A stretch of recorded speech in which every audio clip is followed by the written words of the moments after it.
When you sit down at the drawing board to design a championship team, you must study all the angles, anticipate the variables, and assemble the right components.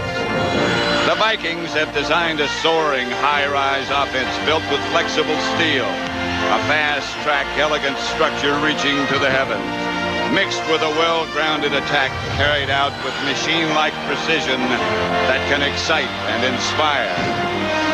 The New York Giants are a football factory cemented in the tradition of yesteryear, a foundation based on a steel-fisted defense rising up from blocks of granite, and an offense rooted with a sturdy ground game. Both teams have drafted their blueprints for success.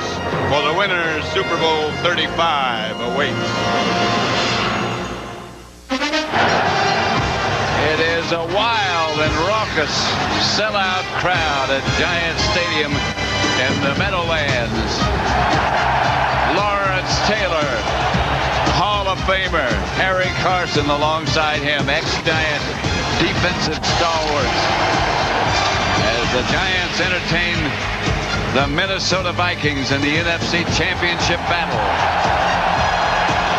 I've had Summerall here with John Madden, and John, this is the scene. This is where it's all at. The winner of this goes to the Super Bowl, the loser goes home, and the finality of all that is kind of tough to take sometimes. That's what makes it so great, and that's why you get fans acting and reacting like this. And I'll tell you, there's a heck of a lot of difference getting here in the championship game and winning the championship game. And the Minnesota Vikings know that, because in 1998, they got to the championship game, they lost the championship game, and that is a real downer. So you want to get here, you want to win it, and in 2 weeks from today, you're playing in Tampa. Now, the Vikings, you know, at the end of the year, they didn't play well. They lost their last 3 games. We saw them in one of those games, and they didn't look like the same team. But Denny Green said the bye helped them. They got their confidence back. Their quarterback, Dante Culpepper, got a little more healthy with that high ankle sprain.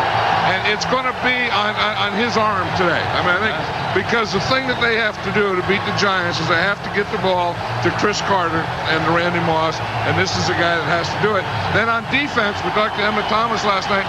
He said that he thought they got away from being aggressive, and they want to be more aggressive today and go after Kerry Collins. They're going to come after the Giants. Speaking of the Giants, a lot of people thought certainly this wouldn't be the team with the best record in the NFC. They wouldn't be in the championship game when this season began.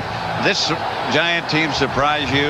Well, yeah. I mean, you know, I think they surprised me. I think they surprised everyone. But the key word is that they've done it as a team. You know, they have a good running game. They have good mixture. They don't make mistakes. They play strong defense. They have good special teams. But I think today they're going to have to do more than that. I think they're going to, as Sean Payton, their offensive coordinator, said, this is going to be Air Force Week.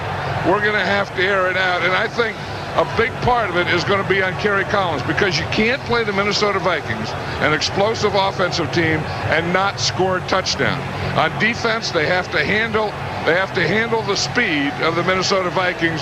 And of course, when you talk about the speed of the Minnesota Vikings, you're talking about Randy Moss. This is going to be a heck of a game. Coming up, the Vikings and the Giants fight for ownership of the NFC Championship. John and I will be back. The ship's up. All right? Everything you ever dreamed of, baby, go get it for yourself today.